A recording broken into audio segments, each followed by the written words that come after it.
ನಮಸ್ಕಾರ ವೀಕ್ಷಕರೇ, ಮಕ್ಕಳ ರಕ್ಷಣಾ ನಿರ್ದೇಶನಾಲಯ ಪ್ರಾಯೋಜಕತ್ವದ ಜಾಲ ಜಾಗೃತಿ ವಿಶೇಷ ಕಾರ್ಯಕ್ರಮಕ್ಕೆ ನಿಮ್ಮೆಲ್ಲರಿಗೂ ಪ್ರೀತಿಯ ಸ್ವಾಗತ.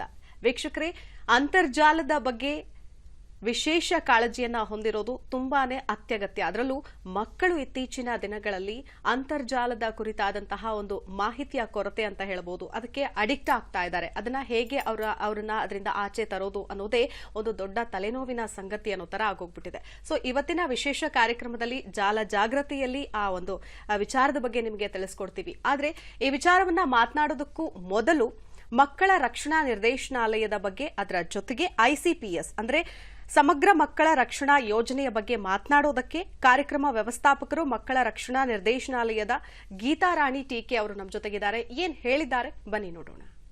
ಎಲ್ರಿಗೂ ನಮಸ್ಕಾರ. ಇಂದಿನ ಮಕ್ಕಳೇ ಇಂದಿನ ಪ್ರಜೆಗಳು. ಉತ್ತಮ ಸಮಾಜಕ್ಕೆ ಬುನಾದಿ ಮಕ್ಕಳೇನೆ. ಇಂತಹ ಮಕ್ಕಳನ್ನ ಸಂರಕ್ಷಣೆ ಮಾಡೋದು, ಅವರಿಗೆ ರಕ್ಷಣೆ ಪೋಷಣೆ ನೀಡೋದು ನಮ್ಮ ನಿಮ್ಮೆಲ್ಲರ ಕರ್ತವ್ಯ.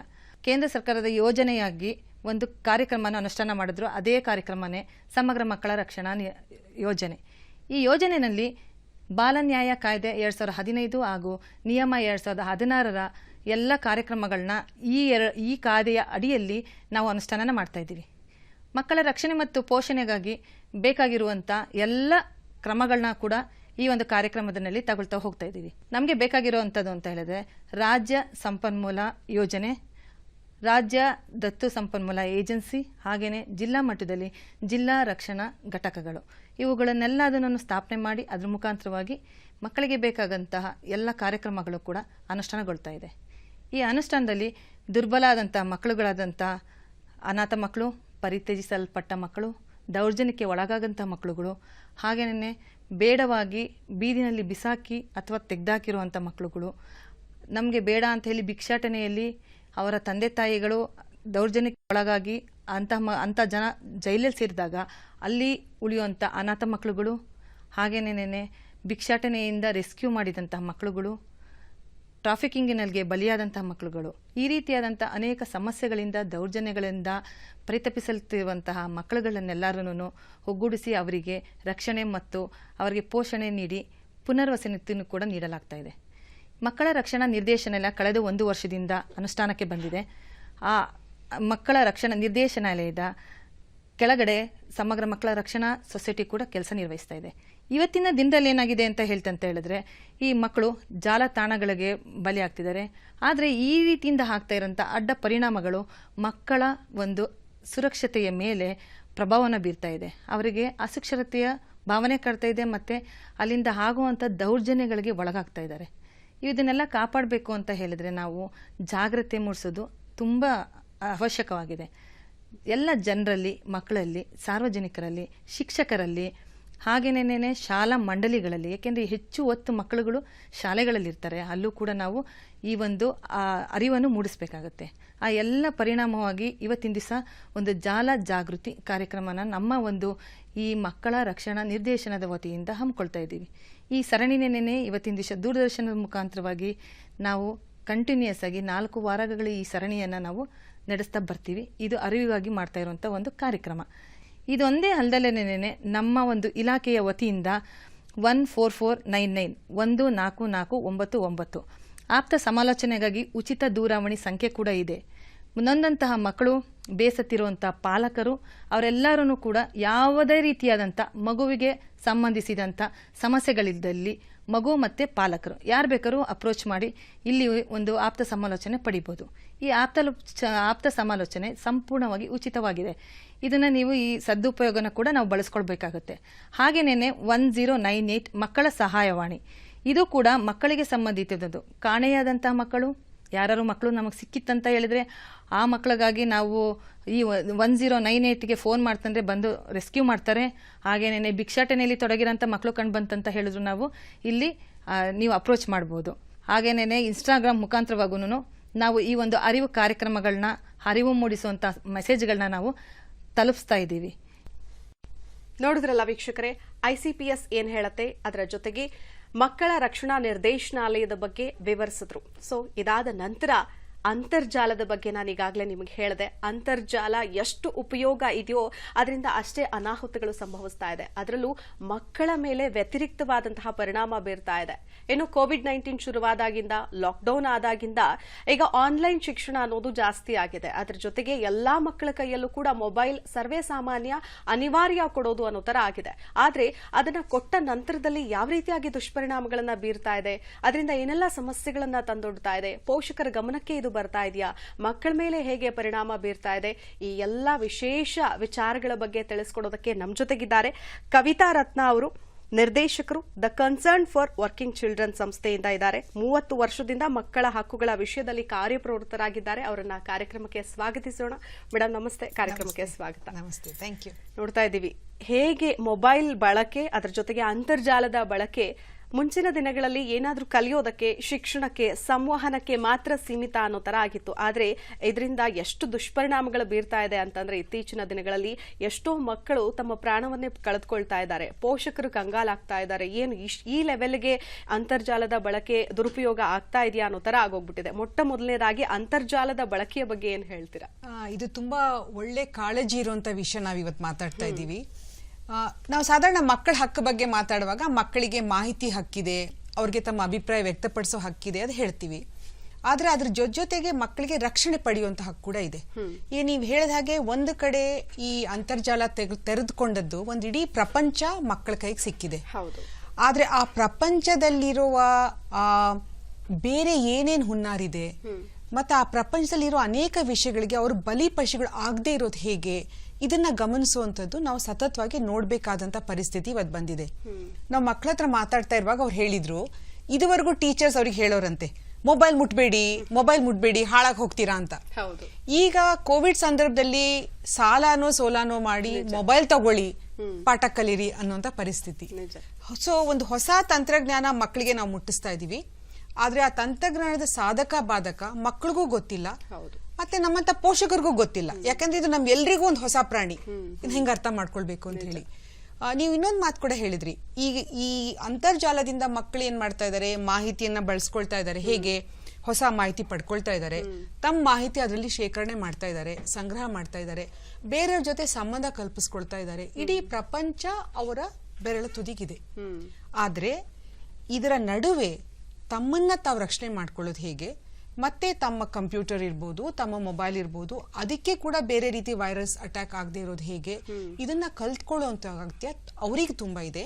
ಮತ್ತೆ ಅವರಿಗೆ ಬೇಕಾದಂತ ಮಾರ್ಗದರ್ಶನ ನೀಡೋದಿಕ್ಕೆ ಅದ್ರ ಬಗ್ಗೆ ಮಾಹಿತಿ ನಾವೆಲ್ಲರೂ ಪಡ್ಕೊಳ್ಳೋದು ಕೂಡ ತುಂಬಾ ಅಗತ್ಯ ಇದೆ. ಹೌದು, ಖಂಡಿತವಾಗ್ಲೂ. ಅದ್ರ ಜೊತೆಗೆ ಪೋಷಕರಿಗೂ ಕೂಡ ಗೊತ್ತಿಲ್ಲ ಇದ್ರಂದ್ರೆ ಎಷ್ಟೋ ಜನದ ಮೊಬೈಲ್ ಅಂದ್ರೆ ಮೊಬೈಲ್ಗಳು ಬೇಸಿಕ್ ಫೋನ್ ಅನ್ನೇ ಇನ್ನೂ ಕೂಡ ಯೂಸ್ ಮಾಡ್ತಾ ಇದ್ರು. ಆದ್ರೆ ಯಾವಾಗ ಆನ್ಲೈನ್ ಶಿಕ್ಷಣ ಅಂತ ಬಂತೋ ಎಲ್ಲರ ಕೈಲೂ ಕೂಡ ಸ್ಮಾರ್ಟ್ ಫೋನ್ ಬೇಕೇ ಬೇಕು ಅನ್ನೋ ಅನಿವಾರ್ಯತೆಯಲ್ಲಿ ನಾವು ಬಿದ್ದುಬಿಟ್ಟಿದೀವಿ. ಸೊ ಯಾಕೆ ಇದರ ಅನಿವಾರ್ಯತೆ ಅಂದ್ರೆ ಜಾಗೃತಿಯನ್ನ ಮೂಡಿಸೋದು, ಜಾಗೃತಿಯನ್ನ ವಹಿಸೋದು ಕೂಡ ಅಷ್ಟೇ ಇಂಪಾರ್ಟೆಂಟ್ ಆಗುತ್ತೆ. ಜೊತೆಗೆ ಪೋಷಕರು ಕೂಡ ತಿಳಿದುಕೊಳ್ಬೇಕಾಗತ್ತೆ. ಸೊ ಇದರಿಂದ ಏನ್ ಅಪಾಯ ಆಗತ್ತೆ ಅಂತ ಅಂದ್ರೆ ಯಾಕೆ ನಾವ್ ಇದನ್ನ ಮಾತನಾಡ್ತಾ ಇದೀವಿ, ಯಾಕೆ ಈ ಟಾಪಿಕ್ ನ ವಿವರಿಸ್ತಾ ಇದೀವಿ ಅಂತಂದ್ರೆ ಪೋಷಕರಿಗೆ ಗೊತ್ತೇ ಇಲ್ಲ ಏನೆಲ್ಲ ಲಭ್ಯ ಆಗತ್ತೆ ಒಂದು ಸಣ್ಣ ಮೊಬೈಲ್ ಫೋನ್ ಅಲ್ಲಿ ಅಂತ ಎಷ್ಟೋ ಪೋಷಕರಿಗೆ ಗೊತ್ತಿಲ್ಲ. ಸೊ ಹಾಗಾಗಿ ಅದ್ರ ಬಗ್ಗೆ ಏನು ಹೇಳ್ತೀರಾ? ಈಗ ನೋಡಿ, ನೀವ್ ಹೇಳಿದ್ದು ಈಗ ಸಾಧಾರಣ ಮೊಬೈಲ್ ಎಷ್ಟು ಜನ ಬಳಸ್ತಾರೆ ಅಂತ ನೋಡಿದ್ರೆ 100ರಲ್ಲಿ 60% ಯುವ ಜನರು ಬಳಸ್ತಾ ಇದ್ದಾರೆ. ಆಯ್ತಾ? ಮತ್ತೆ ಒಂದು ಯಾವುದೇ ಹೊಸ ತಂತ್ರಜ್ಞಾನ ಬಂದಾಗ ಅದು ಒಂದು ಹೆಜ್ಜೆ ಮುಂದೆ ಇಟ್ಟ ಹಾಗೆ ಹಿಂದೆ ಹೋಗ್ಲಿಕ್ಕೆ ಆಗೋದಿಲ್ಲ. ಸೊ ಈ ತಂತ್ರಜ್ಞಾನ ನಮ್ ಕೈನಲ್ಲಿದೆ, ಇದನ್ನ ತೆಗೆದು ಬಿಡಿ, ಇದನ್ನ ಮಾಯ ಮಾಡಿ, ಇಲ್ಲ, ಇದು ಇನ್ನಿರತ್ತೆ. ಸೊ ಇರೋದಾದ್ರೆ ಇದನ್ನ ನಾವ್ ಹೇಗೆ ಅರ್ಥ ಮಾಡ್ಕೊಳ್ತೀವಿ ಅಂತ. ಮತ್ತೆ ನಾವ್ ಈಗ ಏನ್ ಮಾತಾಡ್ತಾ ಇದೀವಿ ಅಂಶಗಳು, ಇದು ಬರೀ ಮಕ್ಕಳಿಗಲ್ಲ. ಈಗ ನಾವ್ ಏನೇನು ಮೋಸಗಳಾಗ್ತಾ ಇದೆ, ದಗ ಆಗ್ತಾ ಇದೆ ಅಂತರ್ಜಾಲದಲ್ಲಿ, ಇದಕ್ಕೆ ತುಂಬಾ ಜನ ನಾವುಗಳು ತಲೆ ಕೊಡ್ತೀವಿ ಅಲ್ಲ. ಈಗ ನೋಡಿ, ಉದಾಹರಣೆಗೆ ಒಂದು ಫೋನ್ ನನ್ನ ಹತ್ರ ಇದೆ, ನಿಮ್ಮ ಹತ್ರ ಫೋನ್ ಇದೆ, ನಿಮ್ಮ ಫೋನ್ ನಲ್ಲಿ ನಿಮ್ಮ ಮಾಹಿತಿಗಳಿದೆ, ನಾನು ನಿಮ್ಮ ಫೋನ್ ಅನ್ನ ಎಂಟರ್ ಮಾಡ್ಲಿಕ್ಕಾದ್ರೆ ಆದ್ರೆ ನಿಮ್ಮ ಎಲ್ಲಾ ಜನರ ಪರಿಚಯ ಯಾರ್ಯಾರಿದೆ ಅವರೆಲ್ಲರಿಗೂ ಕಾಂಟ್ಯಾಕ್ಟ್ ನನಗೆ ಸಿಕ್ಕತ್ತೆ. ಇದನ್ನ ಐಡೆಂಟಿಟಿ ಥೆಫ್ಟ್ ಅಂತಾರೆ. ಇದು ಒಂದು ನಾವು ನೋಡ್ತಾ ಇದೀವಿ, ತುಂಬಾ ಆಗ್ತಾ ಇರುವಂತದ್ದು. ಇನ್ನೊಂದು ಈ ಅಂತರ್ಜಾಲ, ಯಾವುದು ಫೇಸ್ಬುಕ್ ಇರ್ಬೋದು, ಇನ್ಸ್ಟಾಗ್ರಾಮ್ ಇರ್ಬೋದು, ಇದನ್ನ ಇಟ್ಕೊಂಡು ಅಲ್ಲಿ ಮಕ್ಕಳಿಗೆ ತೊಂದರೆ ಕೊಡುವಂಥದ್ದು, ಹಿಂಸೆ ಕೊಡುವಂಥದ್ದು, ಸೈಬರ್ ಬುಲ್ಲಿಂಗ್ ಅಂತ ಹೇಳ್ತಾರೆ.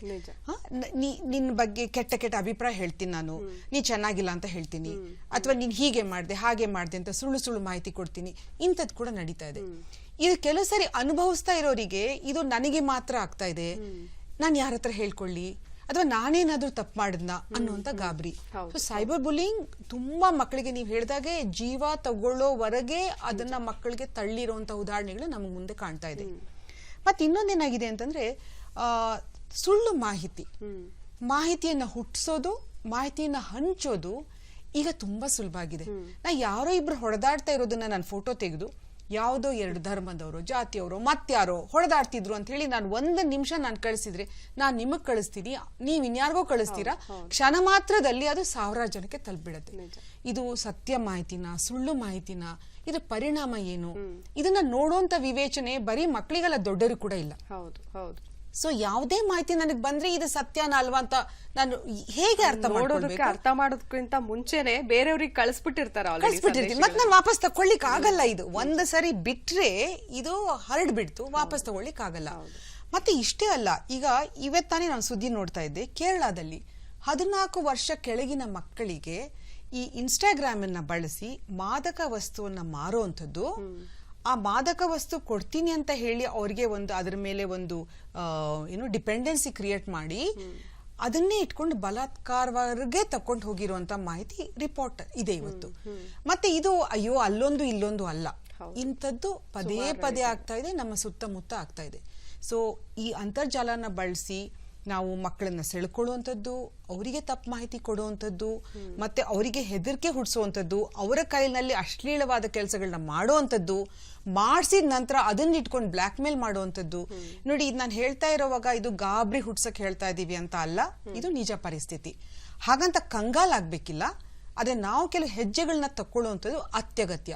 ಇದು ಎಷ್ಟರ ಮಟ್ಟಿಗೆ ಇದು ವ್ಯಾಪಕ ಆಗಿದೆ ಅಂತಂದ್ರೆ ಇದ್ರ ಬಗ್ಗೆ ಕಾನೂನಿದೆ, ಮತ್ತೆ ಸೈಬರ್ ಕ್ರೈಮ್ ಡಿಪಾರ್ಟ್ಮೆಂಟ್ ಅಂತ ಪೊಲೀಸ್ ನಲ್ಲಿ ಒಂದು ವಿಭಾಗನೇ ಮಾಡಿದ್ದಾರೆ ಅವರು ಈ ರಕ್ಷಣೆ ಕೊಡ್ಲಿಕ್ಕೆ. ಮತ್ತೆ ಅತಿ ಹೆಚ್ಚು ಯುವ ಜನರು ಈ ಒಂದು ಮೋಸಗಳಿಗೆ ಬಲಿಯಾಗ್ತಾ ಇದ್ದಾರೆ. ಮತ್ತೆ ಕೆಲವು ಸರಿ ಈ ಒಂದು ಕೆಲಸದಲ್ಲಿ ಗೊತ್ತಿಲ್ದೇನೋ ಅವರು ಇದರಲ್ಲಿ ಭಾಗಿಗಳು ಕೂಡ ಆಗ್ತಾ ಇದ್ದಾರೆ. ಸೊ ಇದನ್ನ ನಾವು ಅರ್ಥ ಮಾಡ್ಕೊಂಡಷ್ಟು ನಮ್ಮನ್ನ ನಾವು ಮತ್ತೆ ನಮ್ಮ ಮಕ್ಕಳನ್ನ ನಾವು ರಕ್ಷಣೆ ಮಾಡ್ಲಿಕ್ಕೆ ಸಾಧ್ಯ ಆಗುತ್ತೆ. ಸೊ ಏನೆಲ್ಲ ಅಪಾಯಗಳು ಅನ್ನೋದನ್ನ ನೀವು ಹೇಳಿದ್ರಿ, ಸೊ ಯಾವ ರೀತಿಯಾಗಿ ತೊಂದರೆಗಳು ಆಗತ್ತೆ ಅಂತ, ಸೊ ಅದಕ್ಕೆ ಯಾವ ರೀತಿಯಾಗಿ ಮುಂಜಾಗ್ರತಾ ಕ್ರಮಗಳನ್ನ ತೆಗೆದುಕೊಳ್ಬಹುದು ಅಂತ ಹೇಳ್ತೀರಾ? ಇದು ಒಂದು ತುಂಬಾ ಸರಳವಾದ ಕೆಲವು. ಈಗ ನಾವು ನೋಡಿ, ರಸ್ತೆದಲ್ಲಿ ಹೋಗುವಾಗ ಅಪರಿಚಿತರ ಜೊತೆ ಮಾತಾಡ್ಬೇಡಿ ಅಂತ ಹೇಳ್ತೀವಿ, ಹೋಗುವಾಗ ಆ ಕಡೆ ಈ ಕಡೆ ನೋಡಿ ಅಂತ ಹೇಳ್ತೀವಿ ಅಲ್ಲ, ಎಲ್ಲ ಸಣ್ಣ ಮಕ್ಕಳಿಗೂ. ಇದೇ ರೀತಿಯ ಕೆಲವು ಸರಳ ಮುಂಜಾಗ್ರತೆಗಳು ತಕೊಳ್ಳೋದು ತುಂಬಾ ಮುಖ್ಯ. ಒಂದು ಮುಖ್ಯವಾಗಿ ನಮ್ಮ ವೈಯಕ್ತಿಕ ಮಾಹಿತಿಗಳು, ನಮ್ಮ ಹೆಸರು, ನಮ್ಮ ಮನೆಯವ್ರ ಹೆಸರು, ನಮ್ಮ ಕುಟುಂಬದವ್ರ ಹೆಸರು, ಮತ್ತೆ ನಮ್ಮ ಫೋಟೋಗಳು, ನಾನು ಇಲ್ಲಿ ಹೋದೆ ಅಲ್ಲಿ ಹೋದೆ, ಇದನ್ ತಿಂದೆ ಅದನ್ನ ಮಾಡಿದೆ, ಈ ಫೋಟೋಗಳನ್ನ ಹಂಚ್ಕೊಳ್ಳುವಂಥದ್ದು ನಮಗೇನೋ ತುಂಬಾ ಮಜಾ ಕಾಣುತ್ತೆ, ನಾನೇನೋ ತುಂಬಾ ಹೆಮ್ಮೆಯಿಂದ ಹೇಳ್ಕೊಳ್ತೀನಿ. ಆದ್ರೆ ಅದನ್ನೆಲ್ಲ ಬಳಸಿ ನನ್ನ ಮಾಹಿತಿನ ಪಡ್ಕೊಂಡು ನನ್ನ ಮನೆಯವರಿಗೆ ತಪ್ಪು ಮಾಹಿತಿ ಕೊಡೋದು, ನಾನು ಕೊಟ್ಟಂತ ಫೋಟೋಗಳನ್ನ ನನ್ನ ತಲೆ ಬದಲಾಯಿಸಿ, ನನ್ನ ಬಟ್ಟೆ ಬದಲಾಯಿಸಿ ಎಲ್ಲಿ ಬೇಕಾದ್ರೆ ಹಾಕುವಂಥದ್ದು, ಇಂಥದ್ದೆಲ್ಲ ಸಾಧ್ಯ ಇದೆ. ಸೊ ಪರ್ಸನಲ್ ಮಾಹಿತಿಗಳನ್ನ ಹಂಚ್ಕೊಡ್ಲೇ ಕೂಡ್ದು. ಮತ್ತೆ ನಿಮ್ಗೆ ವೈಯಕ್ತಿಕ ಸ್ನೇಹಿತರಿದ್ರೆ ಅವ್ರ ಹತ್ರ ನೀವು ಹಂಚ್ಕೊಳ್ಳೋದು ಬೇರೆ. ಆದ್ರೆ ಈಗೇನಾಗಿದೆ, ಇದರಲ್ಲಿ ಸ್ನೇಹಿತರು ಯಾರು, ಅಪರಿಚಿತರು ಯಾರು, ಯಾವುದೇ ರೀತಿ ಮಾಹಿತಿ ಗೊತ್ತಿಲ್ಲದೆ ನಾವು ಹಂಚ್ಕೊಳ್ತಾ ಇದ್ದೀವಿ. ಮತ್ತೆ ಇನ್ನೊಂದು, ನಾವೊಂದು ಪಾಸ್ವರ್ಡ್ ಅಂತ ಇಟ್ಕೊಳ್ತೀವಲ್ಲ, ನಮ್ಮ ಫೋನ್ಗಿರ್ಬೋದು, ನೆಟ್ಟಿಗಿರ್ಬೋದು, ಅದನ್ನ ದಯವಿಟ್ಟು ಯಾರ ಜೊತೆ ಹಂಚ್ಕೊಳ್ಳಿಕ್ಕಿಲ್ಲ ನಾವು. ಮತ್ತೆ ಪಾಸ್ವರ್ಡ್ ನಾವು ಇಟ್ಕೊಳ್ಳುವಾಗ ಕೂಡ ನಮ್ಗೆ ಒಂದು ಪ್ರೀತಿ ನಾಯಿ ಇದೆ, ಆ ನಾಯಿ ಹೆಸರು ಅಥವಾ ನಮ್ಮ ಬೆಸ್ಟ್ ಫ್ರೆಂಡ್ ಹೆಸರು, ಇದು ಹ್ಯಾಕ್ ಅಂತ ಮಾಡ್ತಾರಲ್ಲ, ಅವರಿಗೆ ಫಸ್ಟ್ ಅವ್ರು ಹುಡ್ಕೋದೇ ಇಂಥದ್ದು. ಸೊ ನಾವು ಪಾಸ್ವರ್ಡ್ ಇಟ್ಕೊಳ್ಳುವಂಥದ್ದು, ಮತ್ತೆ ಅದು ಎಷ್ಟು ಕಷ್ಟವಾಗಿರ್ಬೇಕು, ನೆನಪಿಲ್ಲ ಅಂದ್ರೆ ಒಂದ್ ಸೈಡಲ್ಲಿ ನಾ ಬರ್ದಿಟ್ಕೊಳ್ಬಹುದು. ಆದ್ರೆ ಪಾಸ್ವರ್ಡ್ ಗಟ್ಟಿ ಮಾಡೋದು ತುಂಬಾ ಮುಖ್ಯ. ಯಾಕಂದ್ರೆ ಪಾಸ್ವರ್ಡ್ ಹೇಗೆ ಅಂತಂದ್ರೆ ನಮ್ಮ ಮನೆ ಬೀಗದ ಕೈ ನಾವು ಬೇರೆಯವ್ರಿಗೆ ಕೊಟ್ಟ ಹಾಗೆ. ಸೊ ಅದನ್ನ ನಾವು ತುಂಬಾ ಭದ್ರವಾಗಿ ನೋಡ್ಕೊಳ್ಳುವಂಥದ್ದು. ಮತ್ತೆ ನಾವು ಸಂಪರ್ಕ ಜಾಲದಲ್ಲಿ ಯಾರ್ಯಾರೋ ನಮ್ಮನ್ನ ಭೇಟಿ ಆಗ್ತಾರೆ, ನನ್ನ ಹೆಸರು ಇದು ಅಂತ ಹೇಳ್ತಾರೆ, ಮತ್ತೆ ನಾನು ಇಂಥವ್ರು ಅಂತ ಹೇಳಿ ಕಳಿಸ್ತಾರೆ ಅಂತ ಇಟ್ಕೊಳ್ಳಿ. ನನ್ಗೆ ಸಂಗೀತದಲ್ಲಿ ತುಂಬಾ ಆಸಕ್ತಿ, ನಿನ್ಗೂ ಸಂಗೀತದಲ್ಲಿ ಆಸಕ್ತಿಯಾ, ನನ್ಗೆ 14 ವರ್ಷ, ನಿನ್ ವಯಸ್ಸೆಷ್ಟು. ಆ ವ್ಯಕ್ತಿನೂ ಸುಳ್ಳಿರ್ಬೋದು, ಅವರ ಆಸಕ್ತಿ ಸುಳ್ಳಿರ್ಬೋದು, ಅವರ ವಯಸ್ಸು ಸುಳ್ಳಿರ್ಬೋದು, ಗಂಡಸು ಅಂತಂದ್ರೆ ಅವ್ರು ಹೆಂಗಸಿರ್ಬೋದು. ಸೊ ಹಾಗಾಗಿ ನಿಮಗೆ ಆ ಪರಿಚಯ ಇಲ್ಲದೆ ಇರೋರು ಯಾರು ಅಂತಲೇ ನಿಮಗೆ ಗೊತ್ತಿಲ್ಲ. ನೀವು ಯಾವ ಧೈರ್ಯದ ಮೇಲೆ ಅವ್ರ ಜೊತೆ ಸ್ನೇಹ ಮಾಡ್ಕೊಳ್ತೀರಾ, ಅವರಿಗೆ ನಿಮ್ಮ ವೈಯಕ್ತಿಕ ಮಾಹಿತಿಗಳನ್ನ ಹಂಚ್ತೀರಾ, ಇದು ತುಂಬಾ ರಿಸ್ಕಿ ಬಿಹೇವಿಯರ್. ಮತ್ತೆ ಇದು ಇತ್ತೀಚಿನದಲ್ಲ, ಇದು ಹಿಂದೆ ಕೂಡ ನಡೀತಾ ಇತ್ತು. ಈಗೇನಾಗಿದೆ ಅಂತಂದ್ರೆ, ನಾನು ಬೆಂಗಳೂರಿನಲ್ಲಿ ಕೂತ್ಕೊಂಡು ಪ್ರಪಂಚದಲ್ಲಿ ಯಾರನ್ನ ಬೇಕಾದ್ರೂ ಭೇಟಿ ಆಗ್ಬೋದು, ಯಾರಿಗ್ ಬೇಕಾದ್ರೂ ಸುಳ್ಳು ಹೇಳ್ಬೋದು, ಯಾರ ಮಾಹಿತಿಯನ್ನು ಬೇಕಾದ್ರೂ ನಾನು ಪಡ್ಕೊಳ್ಬಹುದು. ಹಾಗಾಗಿ ನಾವು ತುಂಬಾ ಎಚ್ಚರಿಕೆ ವಹಿಸೋದು. ಅದರಲ್ಲಿ ಕೂಡ ದಯವಿಟ್ಟು ಗೊತ್ತಿಲ್ಲದೆ ಇರೋರಿಗೆ ನಿಮಗೆ ವೈಯಕ್ತಿಕವಾಗಿ ಗೊತ್ತಿಲ್ಲದೆ ಇದ್ದವ್ರ ಜೊತೆ ಸಂಪರ್ಕ ಬೆಳೆಸಬೇಡಿ. ಮತ್ತೆ ನಿಮ್ಮ ಲಿಸ್ಟ್ದಲ್ಲಿ ನನಗೆ 1000 ಸ್ನೇಹಿತರಿದಾರಾ, ನಿನಗೆ 2000 ಸ್ನೇಹಿತರಿದಾರಾ, ಹಾಗಾದ್ರೆ ನಾನು 5000 ಮಾಡ್ಕೊಳ್ತೀನಿ. ಯಾವ ಸ್ನೇಹಿತರು ಅವರು? ನಿಮ್ ಮುಖ ನೋಡಿಲ್ಲ, ಅವ್ರು ಯಾರಂತ ಗೊತ್ತಿಲ್ಲ, ನಿಮ್ ಕಷ್ಟ ಸುಖಕ್ಕೆ ಬರೋರಲ್ಲ ಅವರು. ಸೊ ದಯವಿಟ್ಟು ಇಷ್ಟು ಸ್ನೇಹಿತರಿದ್ದಾರೆ ಅಂತ ಅದನ್ನ ಬೊಗಳೆ ಕೊಚ್ಕೊಳ್ಳುವಂಥದ್ದು ಬೇಡ ನಮ್ಗೆ. ನಿಜವಾಗಿ ವೈಯಕ್ತಿಕವಾಗಿ ಸ್ನೇಹಗಳನ್ನ ಬೆಳೆಸ್ಕೊಳ್ಳಿ, ಮತ್ತೆ ಅಂಥವ್ರ ಜೊತೆ ಮಾತ್ರ ಸಂಬಂಧ ಬೆಟ್ಕೊಳ್ಳಿ. ಮತ್ತೆ ಇನ್ನೊಂದು, ಇದು ಮಕ್ಕಳಿಗೆ ವಿಶೇಷವಾಗಿ ನಾನು ಕಾಳಜಿಯಿಂದ ಕೇಳ್ಕೊಳ್ತೀನಿ, ನಿಮಗೆ ಯಾರಾದರೂ ಆನ್ಲೈನ್ನಲ್ಲಿ ಭೇಟಿಯಾಗಿ ನಂತರ ನಿನ್ನ ನೋಡ್ಬೇಕು ನಾನು, ಬಾ ಅಲ್ಲಿ ಮೀಟ್ ಮಾಡು, ಇಲ್ಲಿ ಮೀಟ್ ಮಾಡು ಅಂತ ಕರೆದ್ರೆ ದಯವಿಟ್ಟು ಹೋಗ್ಬೇಡಿ. ಮತ್ತೆ ಯಾರಾದ್ರೂ ನಿಮ್ಮನ್ನ ಆ ರೀತಿ ಕರೆದ್ರೆ ದಯವಿಟ್ಟು ನಿಮ್ಮ ಮನೆಯವರಿಗೆ, ದೊಡ್ಡವರಿಗೆ ಈ ಮಾಹಿತಿಯನ್ನ ಕೊಡಿ. ಯಾಕೆ ಅಂತಂದ್ರೆ ನಮ್ಮ ಕೆಲಸದಲ್ಲಿಯೇ ನಾವು ಅನೇಕ ಪರಿಸ್ಥಿತಿಗಳಲ್ಲಿ ಈ ತರ ಆನ್ಲೈನ್ ನಲ್ಲಿ ಸ್ನೇಹ ಬೆಳೆಸಿ ವೈಯಕ್ತಿಕವಾಗಿ ಭೇಟಿ ಮಾಡಿ ತುಂಬಾ ಅನ್ಯಾಯನ ಮಾಡಿರುವಂತದ್ದು, ತುಂಬಾ ಶೋಷಣೆ ಮಾಡಿರುವಂತಹ ಉದಾಹರಣೆಗಳು ನನ್ನ ಕೆಲಸದಲ್ಲಿ ನಾನು ನೋಡ್ತಾ ಇದ್ದೀನಿ. ಸೊ ಇದು ದಯವಿಟ್ಟು ಯಾರನ್ನು ಗೊತ್ತಿಲ್ಲದಿರೋರನ್ನ ಭೇಟಿ ಮಾಡಕ್ ಹೋಗ್ಬೇಡಿ. ಮತ್ತೆ ನೀವೇನ್ ಹಂಚ್ಕೊಳ್ತೀರಾ ತುಂಬಾ ಜಾಗೃತರಾಗಿರಿ. ನಿಮ್ಮ ದಿನನಿತ್ಯದ ವ್ಯವಹಾರ ಎಲ್ರಿಗೂ ಪ್ರಪಂಚಕ್ಕೆ ಗೊತ್ತಾಗ್ಬೇಕಾಗಿಲ್ಲ. ನೀವು ಇವತ್ತು ಇಡ್ಲಿ ತಿಂದ್ರ, ನೀವು ಸಾಂಬಾರ್ ತಿಂದ್ರ ಯಾರಿಗೂ ಬೇಕಿಲ್ಲ. ಮತ್ತೆ ಎಲ್ಲಿ ಹೋಗ್ತಾ ಇದೀವಿ ಆ ಮಾಹಿತಿಗಳನ್ನು ಕೂಡ ಹಂಚ್ಕೊಳ್ತಾರೆ ಮಕ್ಕಳು ಕೂಡ. ತುಂಬಾ ರಿಸ್ಕಿ. ಮತ್ತೆ ಇನ್ನೊಂದು, ನೀವು ಈ ಮಾಹಿತಿ ಹೇಳಿ ತುಂಬಾ ಒಳ್ಳೇದಾಯ್ತು. ನಿಮ್ಮ ಫೋನ್ಸ್ ಅಲ್ಲಿ, ಅದರಲ್ಲೂ ಸ್ಮಾರ್ಟ್ ಫೋನ್ಸ್ ಅಲ್ಲಿ, ಈವನ್ ಲ್ಯಾಪ್ಟಾಪ್ ದಲ್ಲಿ ಲೊಕೇಶನ್ ಅಂತ ಒಂದು ವಿಷಯ ಇದೆ. ಲೊಕೇಶನ್ ಅಂದ್ರೆ ನೀವು ಆ ಸಮಯದಲ್ಲಿ, ಆ ಕ್ಷಣದಲ್ಲಿ ನೀವು ಎಲ್ಲಿದ್ದೀರಾ ಅನ್ನೋಂತ ಮಾಹಿತಿ ನೀವು ಅದನ್ನ ಆನ್ ಮಾಡ್ಕೊಂಡಿದ್ರೆ ಬೇರೆಯವರಿಗೆ ಅದನ್ನ ಪಡ್ಕೊಳ್ಳಿಕ್ಕೆ ಸಾಧ್ಯ ಆಗತ್ತೆ. ನೀವು ಎಲ್ಲಿದ್ದೀರಾ ಅಂತ ಗುರ್ಸ್ಕೊಳ್ಳಿಕ್ಕೆ ಆಗತ್ತೆ. ಮತ್ತೆ ನೀವು ನಿಮ್ಮ ಫೋನ್ ದಲ್ಲಿ ನೀವು ಹೆಸರು ಸೇವ್ ಮಾಡುವಾಗ ಅಮ್ಮ ಅಪ್ಪ ಅಂತೆಲ್ಲ ಇಟ್ಕೊಂಡಿದ್ರೆ ನಿಮ್ಮ ಫೋನ್ ಕಳವಾದ್ರೆ, ಇದು ಕೂಡ ನಡೆದಿದೆ. ಅವರು ಫೋನ್ ಮಾಡಿ ನಿಮ್ ಮಗು ಇಲ್ಲಿದ್ದಾರೆ, ಅರ್ಜೆಂಟ್ ಆಗಿ ಬನ್ನಿ, ನಿಮ್ ಮಗು ಆಸ್ಪತ್ರೆಯಲ್ಲಿ ಇದ್ದಾರೆ, 1000 ರೂಪಾಯಿ ಕಳಿಸಿ. ಸೊ ಇಂಥದ್ದು ಕೂಡ ನಡೆಯುತ್ತೆ. ಸೊ ದಯವಿಟ್ಟು ನಿಮ್ಮವ್ರನ್ನ ಕೂಡ ರಕ್ಷಣೆ ಮಾಡ್ಕೊಳ್ಳಿ, ನಿಮ್ಮನ್ನ ಕೂಡ ನೀವು ರಕ್ಷಣೆ ಮಾಡ್ಕೊಳ್ಳಿ. ಮತ್ತೆ ಇನ್ನೊಂದೆರಡು ಮುಖ್ಯ ವಿಷಯ ಅಂತಂದ್ರೆ, ನೀವು ಆನ್ಲೈನ್ ಹೋಗ್ತೀರಾ, ಅಲ್ಲಿ ಯಾವ್ದೋ ಒಂದು ಸಿನಿಮಾ ಇದೆ, ಮತ್ತೊಂದಿದೆ, ಫ್ರೀ ಇದೆ, ಡೌನ್ಲೋಡ್ ಮಾಡಿ. ನಮ್ಗೆ ತುಂಬಾ ಇಷ್ಟ, ಫ್ರೀ ಎಲ್ಲ ಸಿಕ್ತು. ಆದ್ರೆ ಯಾವುದೇ ಫ್ರೀ ಊಟ ಸಿಕ್ಕಲ್ಲ ಲೈಫಲ್ಲಿ. ನೀವು ಅದನ್ನ ಡೌನ್ಲೋಡ್ ಮಾಡ್ತಿದ್ದ ಹಾಗೆ ಬೇರೆ ರೀತಿ ಸಾಫ್ಟ್ವೇರ್ ನಿಮ್ಮ ಕಂಪ್ಯೂಟರ್ ಒಳಗೋ ನಿಮ್ಮ ಫೋನ್ ಒಳಗೋ ಬಂದು ಕೂತ್ಕೊಳ್ಳುತ್ತೆ. ಅದು ಹೇಗೆ ಅಂದ್ರೆ ವೈರಸ್ ರೀತಿನೇ ಅಲ್ಲಿಂದ ಬಂದು ನಿಮ್ಮ ಕಂಪ್ಯೂಟರ್ ನಲ್ಲಿ, ಫೋನ್ ನಲ್ಲಿ ಕೂತ್ಕೊಳ್ಳುತ್ತೆ. ನಿಮ್ಮ ಫೋನ್ ನಲ್ಲಿ, ಕಂಪ್ಯೂಟರ್ ಇರೋ ಎಲ್ಲ ಮಾಹಿತಿಯನ್ನ ಅದು ತಕ್ಕೊಳ್ಳುತ್ತೆ. ನಿಮ್ಮ ಬ್ಯಾಂಕ್ ಮಾಹಿತಿ ಇರ್ಬೋದು, ನಿಮ್ಮ ಸ್ನೇಹಿತರ ಮಾಹಿತಿ ಇರ್ಬೋದು, ನಿಮ್ಮ ಪರೀಕ್ಷೆ ಮಾಹಿತಿ ಇರ್ಬೋದು, ಪ್ರತಿಯೊಂದು ಮಾಹಿತಿ ಅವರಿಗೆ ನಿಮ್ಮ ಕಂಪ್ಯೂಟರ್ ಅವ್ರ ಕೈನಲ್ಲಿ ಸಿಕ್ಕಾಗಾಯ್ತು, ನಿಮ್ಮ ಫೋನ್ ಅವ್ರ ಕೈನಲ್ಲಿ ಸಿಕ್ಕಾಗಾಯ್ತು. ಸೊ ದಯವಿಟ್ಟು ಡೌನ್ಲೋಡ್ ಮಾಡುವಾಗ ಒಳ್ಳೆ ಅದು ಕರೆಕ್ಟ್ ಸೈಟಾ, ಅಲ್ಲಿಂದ ನಾನು ಚೆಕ್ ಮಾಡ್ಬೋದಾ ಅಂತ ನೋಡ್ಕೊಂಡು ಅದನ್ನ ಡೌನ್ಲೋಡ್ ಮಾಡಿ. ಮತ್ತೆ ನಿಮಗೆ ಗೊತ್ತಿಲ್ಲದೆ ಇರೋರಿಂದ ಏನೇ ಒಂದು ರಿಕ್ವೆಸ್ಟ್ ಬಂದ್ರೆ, ಏನೇ ರಿಕ್ವೆಸ್ಟ್ ಇರ್ಬೋದು, ನಿಮ್ಮ ಪರಿಚಯ ಮಾಡ್ಕೊಳ್ಬೇಕು ಅಂತ ಇರ್ಬೋದು, ಅಥವಾ ನಿಮ್ದೊಂದು ಡಾನ್ಸ್ ವಿಡಿಯೋ ಕಳಿಸಿ ನಾನು ಒಂದು ಡಾನ್ಸ್ ಕಂಪ್ನಿ ನಡೆಸ್ತಾ ಇದ್ದೀನಿ ಅಂತ ಇರ್ಬೋದು, ಏನೇ ಇರ್ಬೋದು, ದಯವಿಟ್ಟು ಅವ್ರಿಗೆ ಮಾಹಿತಿಗಳನ್ನ ಕಳಿಸ್ಬೇಡಿ. ಯಾಕಂದ್ರೆ ನಿಮ್ಮ ಮಾಹಿತಿ ಹೇಗೆ ಬಳಕೆ ಆಗ್ತಾ ಇದೆ ಅಂತ ನಿಮಗೆ ಗೊತ್ತಾಗದ ರೀತಿಯಲ್ಲಿ ವಾಪಸ್ ನಿಮ್ಗೆ ಅದು ಬರ್ಬೋದು ಒಂದ್ ದಿವಸ. ಸೊ ದಯವಿಟ್ಟು ಅಂತ ಮಾಹಿತಿಗಳನ್ನ ಕಳಿಸ್ಬಿಡಿ. ಮತ್ತೆ ಯಾವುದೇ ಸಂದರ್ಭದಲ್ಲಿ ಯಾರೋ ನಿಮ್ ಜೊತೆ ಸರಿಯಾದ ರೀತಿ ನಡ್ಕೊಳ್ತಾ ಇಲ್ಲ ಅಥವಾ ನಿಮ್ಗೆ ಸರಿಯಾದ ರೀತಿ ಮಾಹಿತಿ ಕೊಡ್ತಾ ಇಲ್ಲ ಅಂತಂದ್ರೆ, ಈ ವಿಷಯ ಗೊತ್ತಿರುವಂತ ದೊಡ್ಡವ್ರ ಹತ್ರ ಕೂಡಲೇ ಹೋಗಿ, ನನ್ಗೆ ತೊಂದರೆ ಆಗ್ತಾ ಇದೆ, ನನಗೆ ಈ ಹಿಂಸೆ ಆಗ್ತಾ ಇದೆ. ನಾನು ಇದು ಯಾಕೆ ಒಂದು ಉದಾಹರಣೆ, ಇದು ಬೆಂಗಳೂರು ನಗರದಲ್ಲಿ ನಡೆದ ಉದಾಹರಣೆ. ಒಂದು ಮಗುವಿಗೆ ಹೀಗೆ ಆನ್ಲೈನ್ ನಲ್ಲಿ ಯಾರೋ ಪರಿಚಯ ಆದ್ರು. ಪ್ರಾರಂಭದಲ್ಲಿ ನಾನು ಒಂದು ನಿನ್ನ ವಯಸ್ಸಿನ ಮಗು ಅಂತ ಹೇಳಿದ್ರು, ಸ್ನೇಹ ಆಯ್ತು, ಏನೋ ಫೋಟೋ ಕಳಿಸ್ದೆ, ನಾನು ಕಳಿಸ್ದೆ, ಹಾಗೆ ಹೀಗೆ ಆಯ್ತು. ನಂತರ ಅವ್ರು ಏನ್ ಮಾಡಿದ್ರು, ಆ ಮಗುವಿಗೆ ನಿನ್ನ ಬಟ್ಟೆ ಕಳಚಿ ಫೋಟೋ ಕಳಿಸು ಅಂತ ಶುರು ಮಾಡಿದ್ರು. ಆ ಮಗು ಇದನ್ನ ಯಾರು ಪೋರ್ನೋಗ್ರಫಿ ಮಾಡ್ತಾರಲ್ಲ ಅವರು ಗ್ರೂಮಿಂಗ್ ಅಂತ ಒಂದ್ ಮಾಡ್ತಾರೆ, ಅಂದ್ರೆ ಸ್ನೇಹ ಬೆಳೆಸ್ಕೊಳ್ತಾರೆ. ಇದವ್ರದ್ದು ಒಂದು ಪ್ಯಾಟರ್ನ್. ಯಾರು ಈ ಪೀಡೋಫೈಲ್ಸ್ ಇದಾರೆ, ಮಕ್ಕಳ ಜೊತೆ ಲೈಂಗಿಕ ಸಂಬಂಧಗಳನ್ನ ಸೃಷ್ಟಿ ಮಾಡ್ಕೊಳ್ತಾರೆ, ಅವರ ನಡ್ಕೊಳ್ಳೋ ರೀತಿ ಇದು. ಏನಂತಂದ್ರೆ ಗ್ರೂಮಿಂಗ್ ಮಾಡ್ತಾರೆ. ಸೊ ಆ ಮಗು ಕಳಿಸಿದ ನಂತರ ಈ ಫೋಟೋ ನನ್ನ ಹತ್ರ ಇದೆ, ನೀನು ನನ್ಗೆ ನಿನ್ ಮನೆ ಒಳಗಿನ ಫೋಟೋ ಕಳಿಸದೇ ಇದ್ರೆ ಇದನ್ನ ನಿನ್ ತಂದೆ ತಾಯಿಗೆ ಕಳಿಸ್ತೀನಿ. ಅವನು ಹೆದರಿದಾನೆ. ಮತ್ತೆ ಯಾರ ಹತ್ರ ಹೋಗ್ಬೇಕು ಗೊತ್ತಾಗಿಲ್ಲ. ಅವನು ಮತ್ತೆ ಮನೆಯ ಒಳಗಿನ ಫೋಟೋಗಳು, ಮನೆಯ ಒಳಗೆ ಯಾರೂ ನೋಡಬಾರ್ದಂತ ವಿಷಯಗಳನ್ನೆಲ್ಲ ಕಳಿಸಿಕೊಟ್ಟಿದ್ದಾನೆ. ಕೊನೆಗೆ ಏನಾಗಿದೆ ಅಂದ್ರೆ ಮನೆಯಲ್ಲಿ ಕಳ್ತನ ಆಯ್ತು. ಆಗ ಮನೆಯವರು ದಿಗ್ಭ್ರಮೆ ಆಯ್ತು, ನಮ್ಮ ಮನೇಲಿ ಯಾವ ಸಾಮಾನು ಎಲ್ಲಿದೆ ಅಂತ ಯಾರಿಗೆ, ಹೊರಗಿನವ್ರಿಗೆ ಹೇಗೆ ಗೊತ್ತಾಯ್ತಂತ. ಸೊ ಆಗ ಅವನು ತಡಿಲಾರ್ದೆ ಹೇಳಿದಾನೆ ಹೀಗಾಯ್ತಂತ. ಆಗ ಕೂಡ್ಲೆ ಪೊಲೀಸ್ ಬಂದ್ರು, ಸೈಬರ್ ಕ್ರೈಮ್ನವ್ರು ಬಂದ್ರು, ಎಲ್ಲ ಬಂದ್ರು. ಆ ನಂಬರಿಗೆ ಆ ಇಂಟರ್ನೆಟ್ ಕನೆಕ್ಟ್ ಮಾಡಿದ್ರೆ ಅದೆಲ್ಲ ಫೇಕ್, ಅಲ್ಲಿ ಯಾವ್ದು ನಂಬರ್ ಇರ್ಲಿಲ್ಲ. ಮತ್ತೆ ನಾನು ಯಾವಾಗ ಅನ್ಕೊಳ್ಳೋದು ಆ ಮಗುವಿಗೆ ನಾನು ಇಂಥವ್ರ ಹತ್ರ ಹೋಗಿ ಹೇಳ್ಕೊಳ್ಬಹುದು ಅಂತ ಕೂಡ ಮಾಹಿತಿ ಇಲ್ಲ. ಸೊ ಈ ಮಾಹಿತಿ ದೊಡ್ಡವ್ರ ಹತ್ರ ಹೇಳ್ಕೊಂಡ್ರೆ ಎಲ್ಲಿ ಮತ್ತೆ ವಾಪಸ್ ಬೈತಾರೋ ಅಥವಾ ಇನ್ನೇನಾಗುತ್ತೋ ಅನ್ನೋ ಭಯ ಇದ್ದೇ ಇರುತ್ತೆ ಮಕ್ಕಳಲ್ಲಿ. ಅಷ್ಟು ಬೇಗ ಅವ್ರಿಗೆ ಹೇಳ್ಕೊಳ್ಳೋದೇ ಇಲ್ಲ, ನಾವೇ ಬಗೆಹರಿಸ್ಕೊಂಡ್ಬಿಡೋಣ ಅನ್ನೋದಕ್ಕೆ ಮುಂದಾಗ್ತಾರೆ ಮೊದಲನೇದಾಗಿ. ಯಾಕೆಂದ್ರೆ ನಮ್ಗೆ ಆ ಒಂದು ವಾತಾವರಣ ಇಲ್ಲ ನೋಡಿ. ಅದಕ್ಕೆ ನಾವೀಗ ಮಕ್ಕಳ ರಕ್ಷಣೆ ಅಂತ ಹೇಳುವಾಗ ನಾವು ಮಕ್ಕಳ ರಕ್ಷಣೆ ಮಾಡ್ಬೇಕಾದ್ರೆ ಮಕ್ಕಳ ಜೊತೆ ಒಂದು ಸಂಬಂಧ ಇರ್ಬೇಕು ನಮ್ಗೆ. ನಮ್ಮ ಮನೆ ಮಕ್ಕಳ ಹತ್ರ ಎಲ್ಲ ವಿಷಯವನ್ನು ಮಾತಾಡ್ತೀವಿ, ಎಲ್ಲ ಹಂಚ್ಕೊಳ್ತೀವಿ. ಆಗೇನಾಗತ್ತೆ, ಎಲ್ಲ ಹಂಚ್ಕೊಳ್ಳುವಾಗ ಈ ಮಾಹಿತಿನೂ ಬರುತ್ತೆ. ನಾವು ಬೇರೆ ಯಾವುದೇ ವಿಷಯ ಮಾತಾಡಲ್ಲ, ನೀನು ಅಂತರ್ಜಾಲದ ಬಗ್ಗೆ ಮಾತಾಡೋದ್ರೆ ಮಾತಾಡಲ್ಲ ಮಗು ಅಲ್ವಾ. ಯಾಕಂದ್ರೆ ಆ ಒಂದು ಸಂಬಂಧ ಬೆಳೆಸ್ಕೊಳ್ಳುವಂಥದ್ದು ನಾವು ಸತತವಾಗಿ ಮಾಡಿದ್ರೆ ಆಗ ಮಗು ನೋಡಿ ನನ್ಗೆ ಹಿಂಗೊಂದು ರಿಕ್ವೆಸ್ಟ್ ಬಂತು, ಮತ್ತೊಂದು ಬಂತು ಅಂತ ಮಾತಾಡ್ಲಿಕ್ಕೆ ಸಾಧ್ಯ ಆಗುತ್ತೆ. ಸೊ ಈ ಸಂಬಂಧ ನಾವು ಸೃಷ್ಟಿ ಮಾಡ್ಕೊಳ್ಳುವಂಥದ್ದು. ಮತ್ತೆ ಮಕ್ಕಳಿಗೆ ಕೂಡ ಈಗ 10 9 8 ಈ ಫೋನ್ ನಂಬರ್ ಇದೆ, ಫೋನ್ ಮಾಡಿ ನನ್ಗೆ ಹೇಳಿ. ಮತ್ತೆ ಈಗ ಹೆಲ್ಪ್ ಲೈನ್ ಕೂಡ ಈ ಕಾರ್ಯಕ್ರಮದಲ್ಲಿ ನೀವು ಹಂಚ್ಕೊಳ್ತೀರಾ ಅಂತ ಗೊತ್ತು ನನಗೆ. ಯಾಕಂದ್ರೆ ಆ ನಂಬರ್ಸ್ ಮಕ್ಕಳು ಫೋನ್ ಮಾಡಿ ನನ್ಗೆ ಈ ತರ ತೊಂದರೆ ಆಗ್ತಾ ಇದೆ, ನನ್ಗೆ ಸಹಾಯ ಮಾಡಿ, ನನ್ಗೆ ಹೆಲ್ಪ್ ಮಾಡಿ, ಈ ತರ ಕೇಳುವಂತ ಒಂದು ವ್ಯವಸ್ಥೆ ಮಕ್ಕಳಿಗೂ ನಾವು ಕೊಡ್ಬೇಕು. ಮತ್ತೆ ಆ ವ್ಯವಸ್ಥೆ ಮನೇಲೆ ನಾವು ಮಾಡಿಕೊಟ್ರೆ ತುಂಬಾ ಒಳ್ಳೇದು. ಆದ್ರೆ ಮನೇಲಿ ಕಷ್ಟ ಅಂದ್ರೆ ಹೊರಗಡೆ ನಾವೊಂದು ಸಮಾಜ ಆಗಿ ಆ ವ್ಯವಸ್ಥೆಗಳನ್ನ ಮಕ್ಕಳಿಗೆ ಮಾಡಿ ಕೊಡ್ಲೇಬೇಕಾಗುತ್ತೆ. ಸೈಬರ್ ಬುಲ್ಲಿಂಗ್ ಬಗ್ಗೆ ಕೂಡ ನೀವು ಆಲ್ರೆಡಿ ಹೇಳಿದ್ರಿ, ಸೊ ಯಾವ ರೀತಿಯಾಗಿ ಆಗತ್ತೆ ಅಂತ. ಸೊ ಅದರ ಮುಂಜಾಗ್ರತಾ ಕ್ರಮವನ್ನ ಹೇಗೆ ತೆಗೆದುಕೊಳ್ಬಹುದು ಅಂತ. ಒಂದು ಮುಖ್ಯ ಸೈಬರ್ ಬುಲ್ಲಿಂಗ್, ನೀವು ಅದು ನನ್ ಕೇಳಿ ತುಂಬಾ ಒಳ್ಳೇದಾಯ್ತು. ಯಾಕಂದ್ರೆ ಇದು ಮಕ್ಕಳು ಒಂಥರ ತಲ್ಲಣಿಸ್ ಹೋಗ್ತಾ ಇದ್ದಾರೆ.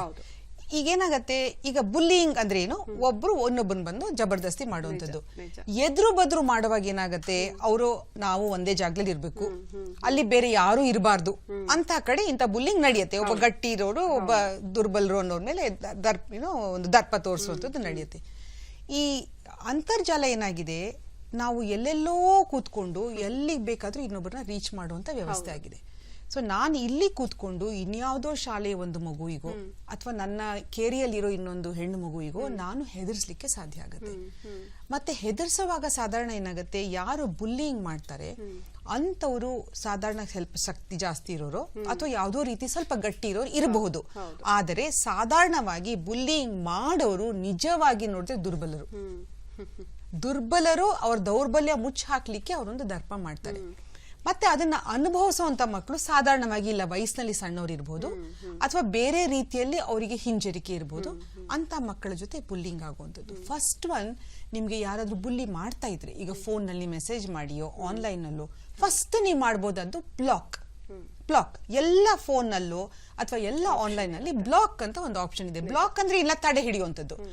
ಅದು ನೀವು ಒತ್ತಿದ ನಂತರ ಅವರು ಕಳಿಸೋ ಯಾವುದೇ ಮೆಸೇಜ್ ನಿಮ್ಗೆ ಮತ್ತೆ ಬರ್ಲಿಕ್ಕಿಲ್ಲ. ನಂಬರ್ 1. ಅವರು ಕೆಲವು ಸರಿ ಅಷ್ಟಕ್ಕೆ ನಿಲ್ಸೋದಿಲ್ಲ, ಬೇರೆ ನಂಬರ್ ಅನ್ನ ಬಳಸಬಹುದು, ಬೇರೆ ರೂಟ್ ಅನ್ನ ಮಾಡಬಹುದು. ಇದು ಒಂದಕ್ಕಿಂತ ಹೆಚ್ಚು ಸರಿಯಾದ್ರೆ ಅದನ್ನ ಕೂಡ್ಲೆ ನೀವು ದೊಡ್ಡವರ ಗಮನಕ್ಕೆ ತನ್ನಿ. ಯಾಕೆ ಅಂತಂದ್ರೆ ಯಾವುದೇ ಫೋನ್ ಮೆಸೇಜ್ ಎಲ್ಲಿಂದ ಬಂತು, ಯಾವುದೇ ಕಂಪ್ಯೂಟರ್ ಇಂದ ಬಂತು, ಅದನ್ನ ತುಂಬಾ ಸುಲಭವಾಗಿ ಹಿಡಿಬಹುದು, ಅದನ್ನ ಮಾಹಿತಿಯನ್ನ ನಾವು ಪಡ್ಕೊಳ್ಬಹುದು. ಇದಕ್ಕೆ ಯಾವುದೇ ಸ್ಥಳೀಯ ಪೊಲೀಸ್ ಸ್ಟೇಷನ್ ಇಂದ ಕೂಡ ಇದು ಸಾಧ್ಯ ಆಗುತ್ತೆ. ನೀವು ಈ ಸೈಬರ್ ಕ್ರೈಮ್ ಡಿಪಾರ್ಟ್ಮೆಂಟ್ ವರ್ಗೂ ನೀವು ಹೋಗ್ಬೇಕಿಲ್ಲ. ಹಾಗಾಗಿ ಒಂದು ಸರಿ ಬ್ಲಾಕ್ ಮಾಡಿದ್ರು ನಂತರ ಮತ್ತೂ ನಿಮ್ಗೆ ತೊಂದರೆ ಆದ್ರೆ ಕೂಡ್ಲೆ ನಿಮ್ಮ ಮನೆಯವ್ರಿಗೆ ಹೇಳಿ, ಮತ್ತೆ ನಿಮ್ಮ ಹತ್ತಿರದ ಪೊಲೀಸ್ ಸ್ಟೇಷನ್ ಅಥವಾ ಮಕ್ಕಳ ಸಹಾಯವಾಣಿ ಇದೆ 10 9 8, ಅದಕ್ಕೆ ಫೋನ್ ಮಾಡಿ ಅವರ ಸಹಾಯ ತೆಕ್ಕೊಂಡು ಅದನ್ನ ಕೂಡ್ಲೆ ನೀವು ಬ್ಲಾಕ್ ಮಾಡಿ. ದಯವಿಟ್ಟು ಅವರು ಬುಲ್ಲಿಂಗ್ ನಲ್ಲಿ ಹೇಳುವಂತ ವಿಷಯಗಳನ್ನ ಮನಸ್ಸಿಗೆ ತಕೊಂಡು ನೀವು ನೋವು ಮಾಡ್ಕೊಳ್ಳುವಂಥದಕ್ಕೆ ದಯವಿಟ್ಟು ಹೋಗ್ಬೇಡಿ. ಮತ್ತೆ ಬುಲ್ಲಿಂಗ್ ಅವ್ರು ಎಂತ ಮೆಸೇಜಸ್ ಕೊಡ್ತಾರೆ ಗೊತ್ತಾ, ನೀನು ತುಂಬಾ ಕೆಟ್ಟದಾಗಿದೆ ನೋಡ್ಲಿಕ್ಕೆ, ನೀನು ಪೆದ್ದಿ, ಈ ತರ ಅಂದ್ರೆ ಮನಸ್ಸಿಗೆ ನೋವಾಗುವಂಥದ್ದು. ನಾನು ಈಗ ನನ್ನ ಮಗು ಆಗಿ ನನ್ನ ಸೂಕ್ಷ್ಮ ಮಗು ಆದ್ರೆ ನನ್ಗದು ತಡ್ಕೊಳ್ಳಿಕ್ಕೆ ಕಷ್ಟ ಆಗತ್ತೆ ನನ್ಗೆ ಅಲ್ವಾ. ಸೊ ದಯವಿಟ್ಟು ಅವ್ರು ಏನೇ ಹೇಳಿದ್ರು ಅದನ್ನ ಮನಸ್ಸಿಗೆ ತಕ್ಕೊಳ್ಬೇಡಿ. ಫಸ್ಟ್ ಬ್ಲಾಕ್ ಮಾಡಿ, ಮತ್ತು ಆದ್ರೆ ಪೊಲೀಸ್ ಹತ್ರ ಹೋಗಿ. ಪೊಲೀಸ್ ಹತ್ರ ನಿಮ್ಗೆ ಹೋಗ್ಲಿಕ್ಕಾಗಲ್ಲ, ಮನೆಯವ್ರಿಗೆ ಹೇಳಿ 10 9 8 ಫೋನ್ ಮಾಡಿ. ನಿಜ ಹೇಳಿದ್ರಿ. ಅಡಿಕ್ಷನ್ ಬಗ್ಗೆ ನಾವು ಮಾತನಾಡಬಹುದು ಈ ಸಂದರ್ಭದಲ್ಲಿ. ಈಗ ಹೆಂಗಾಗೋಗ್ಬಿಟ್ಟಿದೆ ಅಂತಂದ್ರೆ ಗೇಮ್ಸ್ ಗಳಿಗೆ ಅಡಿಕ್ಟ್ ಆಗೋಗ್ಬಿಟ್ಟಿರ್ತಾರೆ, ಇನ್ಯಾವುದೋ ವಿಡಿಯೋಗಳಿಗೆ ನೋಡೋದಕ್ಕೆ ಅಂತೇಳಿ ಅಡಿಕ್ಟ್ ಆಗೋಗ್ಬಿಟ್ಟಿರ್ತಾರೆ. ಮಕ್ಕಳು ಹದಿಹರಿಯದ ವಯಸ್ಸಿನಲ್ಲಿ ಏನೇ ಕೊಟ್ಟರು ಕೂಡ ತೆಗೆದುಕೊಳ್ಳುವಂತಹ ಒಂದು ಪರಿಸ್ಥಿತಿಯಲ್ಲಿ ಇರ್ತಾರೆ. ಅವರೆಲ್ಲ ಇಂಟೇಕ್ ಅಲ್ಲೇ ಇರ್ತಾರೆ. ಸೊ ಹಾಗಾಗಿ ಯಾವುದೇ ಒಳ್ಳೆಯ ಅಭ್ಯಾಸ ಆಗಿರ್ಬೋದು, ಕೆಟ್ಟ ಹವ್ಯಾಸ ಆಗಿರ್ಬೋದು, ಎಲ್ಲವನ್ನೂ ಕೂಡ ಬೇಗ ಪಡೆದುಕೊಳ್ತಾರೆ, ಬೇಗ ತಗೊಳ್ತಾರೆ. ಅಡಿಕ್ಷನ್ ಬಗ್ಗೆ ಏನ್ ಹೇಳ್ತೀರಾ? ಅದರಿಂದ ಹೊರಗೆ ಬರೋದಕ್ಕೆ ಯಾವ ಟಿಪ್ಸ್ ಅನ್ನ ಕೊಡ್ತೀರಾ? ನಾನು ಹೇಳ್ತೀನಿ. ಮತ್ತೆ ಹದಿಹರಿಯದವರು ಒಂದು ಪದ ಉಪಯೋಗಿಸಿದ್ರಿ, ಅಲ್ಲಿ 2 ವಿಷಯ ಬರುತ್ತೆ. ಒಂದು ಅಡಿಕ್ಷನ್, ಅದನ್ನು ಮಾತಾಡೋಣ. ಅದಕ್ಕೂ ಮುಂಚೆ ಒಂದು ಚಿಕ್ಕದಾಗಿ, ಹದಿಹರಿಯದಲ್ಲಿ ಪ್ರೀತಿ ಪ್ರೇಮ ಪ್ರಯಾಣ ತುಂಬಾ ಕಾಮನ್. ಅದರಲ್ಲೂ ಮಕ್ಕಳು ಸಿನಿಮಾಗಳು ನೋಡಿದ್ದಾರೆ, ಹೌದು. ನಾನು ಇವ್ರನ್ನ ಪ್ರೀತಿ ಮಾಡ್ತೀನಿ, ಇವ್ರನ್ನ ಇಷ್ಟಪಡ್ತೀನಿ, ಇದು ಒಂದು ರೀತಿ ವಯಸ್ಸಿಗೆ ಸಹಜವಾದ ನಡವಳಿಕೆ. ಆ ವಯಸ್ಸಿಯಾದ ಸಹಜವಾದ ನಡವಳಿಕೆಗೆ ಈ ಅಂತರ್ಜಾಲ ಸೇರ್ಬಿಟ್ರೆ ಕೆಲವು ಸರಿ ತುಂಬಾ ಡೇಂಜರಸ್. ಯಾಕೆ ಅಂತಂದ್ರೆ ನೀವು ಯಾರನ್ನ ಇಷ್ಟಪಡ್ಲಿಲ್ಲ, ಅವರು ಇಷ್ಟಪಟ್ರು ಬೇರೆ ವಿಷಯ. ನೀವು ಅವರಿಗೆ ಮೆಸೇಜ್ ಕಳಿಸುವಂಥದ್ದು, ಅವರಿಗೆ ಫೋಟೋಸ್ ಕಳಿಸುವಂಥದ್ದು, ಫಸ್ಟ್ ಆಫ್ ಆಲ್ ಅವ್ರಿಗೆ ಅದು ಇಷ್ಟ ಇಲ್ಲದೆ ಇರ್ಬೋದು. ಇಷ್ಟ ಇಲ್ಲದೆ ಇದ್ದಾಗ ಪದೇ ಪದೇ ಅದನ್ನ ಕಳ್ಸೋದು ಕೂಡ ಸ್ಟಾಕಿಂಗ್ ಅಂತ ಹೇಳ್ತಾರೆ. ಮತ್ತೆ ಸ್ಟಾಕಿಂಗ್ ಕೂಡ ಕ್ರೈಮ್. ನೀವ್ ಯಾರಿಗಾದ್ರೂ ಸ್ಟಾಕಿಂಗ್ ಮಾಡ್ತಾ ಇದ್ರೆ ಪೊಲೀಸ್ ನಿಮ್ ಮೇಲೆ ಕ್ರಮ ತಕೊಳ್ಬಹುದು. ಒಂದು ಫಸ್ಟ್ ನೀವು ತಿಳ್ಕೊಳ್ಳಿ, ಯಾಕಂದ್ರೆ ನಾವು ಬರೀ ಮಾಹಿತಿ ಪಡೆಯೋರಲ್ಲ, ನಾವು ಕೊಡೋರು ಕೂಡ. ಸೊ ನಾವು ಪದೇ ಪದೇ ಮೆಸೇಜ್ ಕೊಟ್ಟು ಯಾರಿಗಾರು ತೊಂದರೆ ಕೊಟ್ರೆ ಸ್ಟಾಕಿಂಗ್, ಅದು ಒಂದು ತಪ್ಪು. ಎರಡನೇದು, ನೀವು ಆ ರೀತಿ ಮೆಸೇಜಸ್ ಕೊಟ್ಟು ನಂತರ ಆ ಮಗುವೋ ಮತ್ತೊಬ್ರು ನಿಮ್ಮ ಮೇಲೆ ಕೇಸ್ ಹಾಕಿದ್ರೆ, ಪಾಕ್ಸೋ ಅಂತ ಒಂದು ಕಾಯ್ದೆ ಇದೆ, ಅದು ಯಾರಿದ್ರೆ ಮಕ್ಕಳ ಮೇಲೆ ಆಗುವ ಲೈಂಗಿಕ ಶೋಷಣೆಗಳನ್ನ ತಡೆಯೋದಿಕ್ಕೆ ಇರುವಂತ ಕಾನೂನು. ಆ ಕಾನೂನು ಪ್ರಕಾರ ನಿಮ್ಮ ಮೇಲೆ ಕೇಸ್ ಆಗಬಹುದು. ಮತ್ತೆ ನೀವು ಇಲ್ಲ ನಾವು ಅದು ಡಿಲೀಟ್ ಮಾಡ್ಬಿಟ್ಟಿದೀವಿ ಅಂತ ಅಂದ್ರೆ, ಡಿಲೀಟ್ ಒಂದು ಲೆವೆಲ್ ಅಲ್ಲಿ ಆಗಿದೆ. ನಿಮ್ಮ ಫೋನ್ ನಲ್ಲಿ ನೀವು ಕಳಿಸೋ ಪ್ರತಿಯೊಂದು ಮಾಹಿತಿ, ಪ್ರತಿಯೊಂದು ಮೆಸೇಜ್ ಪರ್ಮನೆಂಟ್ ಆಗಿ ಇದೆ. ನಿಮ್ಮ ಡಿಲೀಟ್ ಇಂದ ಅದು ಹೋಗಿಲ್ಲ. ತುಂಬಾ ಸುಲಭವಾಗಿ ಅದನ್ನ ಮತ್ತೆ ಪಡಿಬಹುದು. ಸೊ ದಯವಿಟ್ಟು ನೀವು ಒಳ್ಳೇದು ಅಂತ ನೀವು ಕಳಿಸ್ತಾ ಇರೋ ಮೆಸೇಜ್ ಕೂಡ ಅದರಿಂದ ನಿಮಗೆ ತೊಂದರೆ, ಇನ್ನೊಬ್ಬರಿಗೆ ನೋವಾಗಬಹುದು. ಈ ಮೆಸೇಜ್ ನನ್ನ ಅಪ್ಪ ಅಮ್ಮಂಗೆ ತೋರ್ಸ್ಲಿಕ್ಕೆ ಆಗಲ್ಲ ಅಂತ ಮೆಸೇಜ್ ಇದ್ರೆ ದಯವಿಟ್ಟು ಕಳಿಸ್ಬೇಡಿ. ಯಾಕೆಂದ್ರೆ ನಾಳೆ ನಿಮ್ಗೆ ಅದರಿಂದ ಕೂಡ ತುಂಬಾ ಡೇಂಜರ್ ಆಗ್ಬೋದು. ಮತ್ತೆ ಅಡಿಕ್ಷನ್ ವಿಷಯ ನೀವು ಹೇಳಿದ್ರಿ, ನನ್ಗೆ ಮಕ್ಕಳು ತುಂಬಾ ಬಂದು ಹೇಳಿದ್ದಾರೆ, ನಮ್ಗೆ ಫೋನೇ ಬಿಡಕ್ ಆಗ್ತಾ ಇಲ್ಲ, ನಮ್ಗೆ ಫೋನ್ ಬಿಟ್ಟು ನಮ್ಗೆ ಬೇರೆ ತಲೆ ಎತ್ತಿ ಪ್ರಪಂಚ ನೋಡಕ್ ಆಗ್ತಾ ಇಲ್ಲ, ನಮ್ಗೆ ಹೆಲ್ಪ್ ಮಾಡಿ ಅಂತ ಮಕ್ಕಳು ಕೇಳ್ತಾ ಇದ್ದೀರಾ ನೀವು. ಇದು ಯಾವುದೇ ಅಡಿಕ್ಷನ್ ಕೂಡ ಹಾಗೆ, ಒಂದು ಮಟ್ಟದವರೆಗೆ ನಮ್ಮ ಕಂಟ್ರೋಲ್ ಅದಕ್ಕಿದೆ ಅಂತ ನಾವು ಅನ್ಕೊಳ್ತೀವಿ. ಅಡಿಕ್ಷನ್ ಆದ ಕೂಡಲೇ ಅದು ನಮ್ಮನ್ನ ಕಂಟ್ರೋಲ್ ಮಾಡತ್ತೆ. ಸೊ ಈಗ ಈ ಡಿಜಿಟಲ್ ಪ್ರಪಂಚ ತುಂಬಾ ಮಕ್ಕಳನ್ನ ಅಡಿಕ್ಟ್ಸ್ ಮಾಡಿದೆ. ಸೊ ನಾವ್ ಏನ್ ಮಾಡ್ಬೇಕು? ಫಸ್ಟ್ ಆಫ್ ಆಲ್ ಅದರಿಂದ ಹೊರಗೆ ಬರೋದಿಕ್ಕೆ ಅವರಿಗೆ ಪರ್ಯಾಯ ಮಾಡಿ ಕೊಡ್ಬೇಕು. ಆಟ ಇರ್ಬೋದು, ಮಾತುಕತೆ ಇರ್ಬೋದು, ಬೇರೆ ಬೇರೆ ಹವ್ಯಾಸ ಇರ್ಬೋದು, ಅಡಿಗೆ ಮಾಡೋದಿರ್ಬೋದು, ಕಸೂತಿ ಇರ್ಬೋದು, ಗಾರ್ಡನಿಂಗ್, ಏನೊಂದು. ಆದ್ರೆ ಆ ವ್ಯವಸ್ಥೆಗಳನ್ನ ನಾವು ಮಾಡಿ ಕೊಡ್ಬೇಕು. ಈಚೆ ಬನ್ನಿ. ಈಗ ಕೋವಿಡ್ ಸಂದರ್ಭ ಈಗ ಮುಗಿತಾ ಬಂತು, ಈಗೆಲ್ಲ ಹೊರಗೆ ಬರ್ತಾ ಇದೀವಿ. ಸೊ ಈಗ ಬರೀ ಕೋವಿಡ್ ಉದಾಹರಣೆ ಕೊಡ್ಲಿಕ್ಕೆ ಆಗಲ್ಲ ನಾವು. ಸೊ ಈಚೆ ಬರಬೇಕು. ಮತ್ತೊಂದೇನು ಅಂತಂದ್ರೆ, ನಾವು ಈ ಡಿಜಿಟಲ್ ಪ್ರಪಂಚದಲ್ಲಿಯೇ ಕಲಿಯುವಂತ ತುಂಬಾ ವಿಷಯ ಇದೆ. ತುಂಬಾ ಪ್ರಾಣಿಗಳ ವಿಷಯ ಇರ್ಬೋದು, ಪರಿಸರ ಬಗ್ಗೆ ವಿಷಯ ಇರ್ಬೋದು, ಹೊಸ ಹೊಸ ವಿಜ್ಞಾನದ ಪ್ರಯೋಗಗಳಿರ್ಬೋದು. ಸೊ ಒಂದು ಅದರ ಬಳಕೆಯನ್ನ ಸದುಪಯೋಗ ಮಾಡುವಂಥದ್ದು, ಜೊತೆಗೆ ಅದನ್ನ ಬದಿಗಿಟ್ಟು ಬೇರೆ ಒಂದು ಜೀವನ ಕೂಡ ನಮ್ಗೆ ಇದೆ, ತಲೆ ಎತ್ತಿ ನಾವು ನೋಡ್ಬೇಕು ಅಂತ. ಮತ್ತೆ ದೊಡ್ಡವರಿಗೆ ನಮ್ಮ ವಿನಂತಿ ಏನಂದ್ರೆ, ಇದರಲ್ಲಿ ನೀವು ನಿಮ್ಮ ಮಕ್ಕಳಿಗೆ ಮಾದರಿ ಆಗ್ಬೇಕು. ನೀವು ಕೂಡ ಹೀಗೆ ಕೂತ್ಬಿಟ್ಟು ಆ ಮಗುಗೆ ನೀನದು ಮಾಡ್ಬೇಡ ಅನ್ಲಿಕ್ಕೆ ನಾವು ಆಗೋದಿಲ್ಲ. ಅಲ್ಲ, ಮಕ್ಕಳು ನಾವೇನ್ ಹೇಳ್ತಾರೋ ಅದನ್ನ ಕಲಿಯಲ್ಲ, ನಾವೇನ್ ಮಾಡ್ತೀವೋ ಅದನ್ನ ನೋಡಿ ಕಲಿತಾರೆ. ತುಂಬಾ ನಿಜ. ನಾನಂತೂ ನೋಡಿದೀನಿ, ಸುಮಾರು 3-4 ತಿಂಗಳ ವಯಸ್ಸಿನ ಮಕ್ಕಳಿಗೆ ಕೂಡ ತಂದೆ ತಾಯಿ ಡಿಜಿಟಲ್ ಸ್ಕ್ರೀನ್ ನ ಮುಂದೆ ಇಟ್ಟು ತೋರ್ಸೋವಂಥದ್ದು. ಊಟ ಮಾಡಲ್ಲ ಅನ್ನೋ ಮಗುಗೆ ಡಿಜಿಟಲ್ ಸ್ಕ್ರೀನ್ ಇಟ್ಬಿಟ್ಟು ಊಟ ಮಾಡಿಸುವಂಥದ್ದು. ಪಕ್ಕಕ್ಕಿಡಿ, ನೇರ ಮಾತಾಡಿ, ಕತೆ ಹೇಳಿ, ಹಾಡು ಹೇಳಿ. ಸೊ ನೀವು ಈಚೆ ಬನ್ನಿ, ನಿಮ್ಮ ಮಕ್ಕಳನ್ನು ಇದರಿಂದ ಈಚೆ ಬರೋದಕ್ಕೆ ಸಹಾಯ ಮಾಡಿ. ಮತ್ತೆ ಅವ್ರು ಸಿಕ್ಕಾಕೊಳ್ತಾ ಇದ್ರೆ, ಸಂಕಷ್ಟದಲ್ಲಿದ್ರೆ ಬಿಡಿಸ್ಕೊಂಡ್ ಬರಕ್ಕೆ ಬೇರೆ ಬೇರೆ ವ್ಯವಸ್ಥೆಗಳಿದೆ. ಆ ಸಹಾಯ ನೀವು ಕೂಡ ಪಡ್ಕೊಳ್ಳಿ, ದೊಡ್ಡವರಾಗಿ ನೀವು ಕೂಡ ಪಡ್ಕೊಳ್ಳಿ. ಮಕ್ಕಳಿಗೆ ಇದ್ರ ಬಗ್ಗೆ ಮಾಹಿತಿ ಕೊಡಿ. ಹಾಗಾಗಿ ಅವರು ನೇರ ಆ ಸಹಾಯ ಪಡ್ಕೊಳ್ಬಹುದು ಅಂತ ಅನ್ಸುತ್ತೆ. ಒಟ್ಟಾರೆಯಾಗಿ ಇಡೀ ಹೇಳಿದ್ರಿ, ಏನೆಲ್ಲ ಮಾಡ್ತಾರೆ, ಏನೆಲ್ಲ ಅಪಾಯ ಆಗತ್ತೆ, ಅದಕ್ಕೆ ಏನೆಲ್ಲ ಕ್ರಮಗಳನ್ನು ತೆಗೆದುಕೊಳ್ಬೇಕು, ಅಡಿಕ್ಷನ್ ಇಂದ ಆಚೆ ಬರೋದಕ್ಕೆ ಏನೆಲ್ಲ ಕ್ರಮಗಳನ್ನು ತೆಗೆದುಕೊಳ್ಬೇಕು ಅಂತ ಹೇಳಿದ್ರಿ. ಸೊ ಜಾಲ ಜಾಗ್ರತೆ ಯಾವ ರೀತಿಯಾಗಿ ವಹಿಸ್ಬೇಕು ಅಂತ ಹೇಳ್ತೀರಾ, ಅಂತರ್ಜಾಲ ಜಾಗ್ರತೆಯನ್ನ?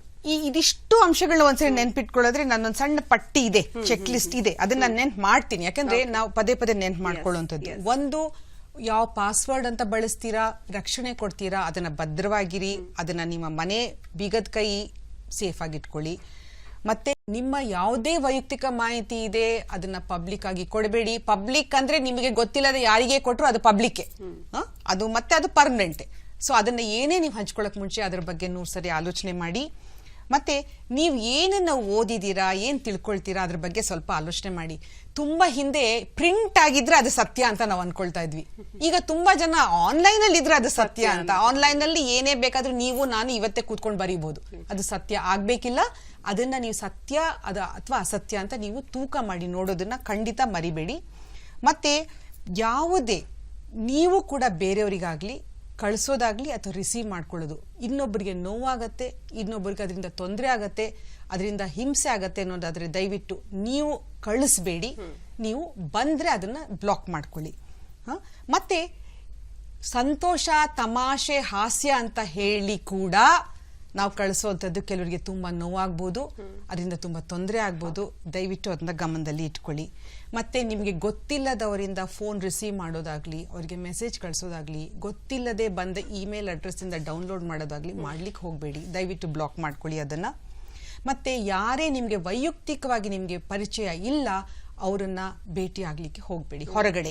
ಯಾಕಂದ್ರೆ ನೀವು ಫೋನು, ಲ್ಯಾಪ್ಟಾಪ್ ಬೇರೆ, ಎದುರಿಗೆ ಅವ್ರ ಮುಂದೆ ಹೋಗಿ ನೀವು ಕೂತಾಗ ಅವರು ನಿಮ್ಗೆ ಹಿಂಸೆ ಮಾಡಿದಾಗ ನಿಮ್ಮನ್ನ ನೀವು ರಕ್ಷಣೆ ಮಾಡ್ಕೊಳ್ಳೋದು ತುಂಬಾ ಕಷ್ಟ ಆಗುತ್ತೆ. ಸೊ ದಯವಿಟ್ಟು ಅಂತ ಪರಿಸ್ಥಿತಿಗೆ ನಿಮ್ಮನ್ನ ನೀವು ಒಟ್ಕೊಳ್ಳೇಬೇಡಿ. ಮತ್ತೆ ಬೇರೆ ಯಾರಾದ್ರೂ ಇನ್ನೊಬ್ರಿಗೆ ಅಪಹಾಸ್ಯ ಮಾಡುವಂಥದ್ದು ಅಥವಾ ಸುಳ್ಳು ಸುದ್ದಿಗಳನ್ನ ದಾಟಿಸ್ತಾ ಇದ್ರೆ ನೀವು ಅದನ್ನ ಇನ್ನೊಂದು 1000 ಜನಕ್ಕೆ ದಾಟಿಸಿ ನೀವು ಅದಕ್ಕೆ ಪುಷ್ಟಿ ಕೊಡಬೇಡಿ. ಕೂಡಲೇ ಬ್ಲಾಕ್ ಮಾಡಿ, ಡಿಲೀಟ್ ಮಾಡಿ. ಅದನ್ನ ದಯವಿಟ್ಟು ಮುಂದಕ್ಕೆ ಹೋಗೋದಿಕ್ಕೆ ಬಿಡಬೇಡಿ.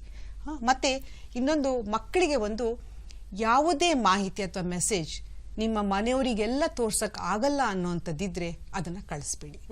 ಯಾಕೆಂದ್ರೆ ಅಂತ ಮೆಸೇಜು ನಿಮ್ಗೆ ತುಂಬಾ ತೊಂದರೆ ಆಗ್ಬಹುದು. ಎಚ್ಚರಿಕೆ ವಹಿಸಿದಷ್ಟು ನೀವು ಈ ಜಾಲದಿಂದ ಒಳ್ಳೇದನ್ನ ಪಡ್ಕೊಳ್ಬಹುದು, ಕೆಟ್ಟದನ್ನ ತಡೆ ಹಿಡಿಬಹುದು. ಎಲ್ಲವೂ ಕೂಡ ನಮ್ಮ ಕೈಯಲ್ಲೇ ಇದೆ, ಅದನ್ನ ನಾವೇ ಉಪಯೋಗಿಸ್ಕೊಳ್ಬೇಕು ಅಂತ. ಸೊ ಸಾಕಷ್ಟು ವಿಚಾರಗಳನ್ನ ತಿಳಿಸ್ಕೊಟ್ಟಿದ್ದೀರಾ ಕವಿತಾ ರತ್ನ ಅವರೇ. ಈ ಮೊದಲ ಸಂಚಿಕೆಯಲ್ಲೇನೆ ಮಕ್ಕಳಿಗೆ ಉಪಯೋಗ ಆಗುವಂತಹದ್ದು, ಜೊತೆಗೆ ಪೋಷಕರು ಕೂಡ ಹೇಗೆ ನಡೆದುಕೊಳ್ಬೇಕು ಅನ್ನೋದನ್ನ ತಿಳಿಸ್ಕೊಟ್ಟಿದ್ದೀರಾ. ಕಾರ್ಯಕ್ರಮವನ್ನು ಮುಗಿಸುವಂತಹ ಸಮಯ ಆಯ್ತು. ಕಾರ್ಯಕ್ರಮಕ್ಕೆ ಬಂದಿದ್ದಕ್ಕೆ ಧನ್ಯವಾದಗಳು. Thank you very much. Thank you. ವೀಕ್ಷಕರೇ, ನೋಡಿದ್ರಲ್ಲ, ಜಾಲ ಜಾಗ್ರತೆಯನ್ನ ಯಾವ ರೀತಿಯಾಗಿ ವಹಿಸಬೇಕು, ಮಕ್ಕಳು ಹೇಗೆ ಹುಷಾರಾಗಿರ್ಬೇಕು, ಎಚ್ಚರಿಕೆಯಿಂದ ಇರಬೇಕು, ಇದರಿಂದ ಸದುಪಯೋಗವನ್ನ ಮಾತ್ರ ಪಡೆದುಕೊಳ್ಳಿ, ಯಾವುದೇ ಅನಾಹುತಕ್ಕೂ ಕೂಡ ಎಡೆಮಾಡಿಕೊಡದೆ ಎಚ್ಚರಿಕೆಯನ್ನ ವಹಿಸಿ ಅಂತ ಈ ವಿಶೇಷ ಕಾರ್ಯಕ್ರಮವನ್ನ ಮುಗಿಸ್ತಾ ಇದ್ದೀವಿ. ನಮಸ್ಕಾರ.